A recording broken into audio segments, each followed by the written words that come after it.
আরজিকর কাণ্ডের প্রতিবাদে নবান্ন অভিযানকে কেন্দ্র করে হাওড়া সেতু সহ 5 জায়গায় অ্যালুমিনিয়ামের গার্ডরেল করেছে পুলিশ, যার সঙ্গে থাকবে কাঠের সিজার ব্যারিকেড। হাওড়ার দিকে নবান্নে যাওয়ার পথে 4 জায়গায় লোহার ব্যারিকেড তৈরি করা হয়েছে। বিক্ষোভকারীদের ধাক্কায় যাতে সেগুলি উপড়ে না আসে, তাই রাস্তায় গর্ত খুঁড়ে বড় লোহার পাইপের সঙ্গে ব্যারিকেডগুলি ঢালাই করে দেওয়া হয়েছে।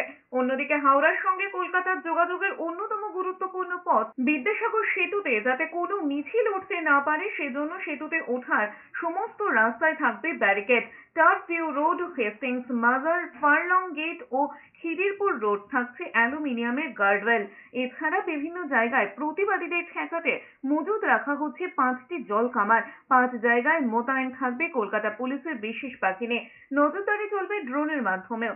এর পাশাপাশি হাওড়াতেও থাকছে কঠোর পুলিশি বন্দোবস্ত।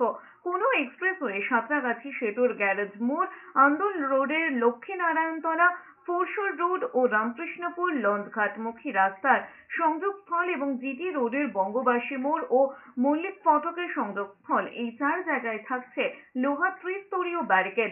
মোতায়েন করা হচ্ছে 2000-এর বেশি পুলিশ কর্মী। থাকছেন 4 জন এডিজি পদমর্যাদার পুলিশ অফিসার সহ 13 জন ডিআইজি এবং 15 জন পুলিশ সুপার পদমর্যাদার আধিকারিক। প্রস্তুত রাখা হচ্ছে 4টি জল কামান। প্রতিটি ব্যারিকেডের সামনে লাগানো হয়েছে উচ্চ ক্ষমতা সম্পন্ন ক্যামেরা। পুলিশ সূত্রে খবর, মিছিলের সম্ভাব্য পথগুলিতে থাকছে আরো 100টি অতিরিক্ত ক্যামেরা।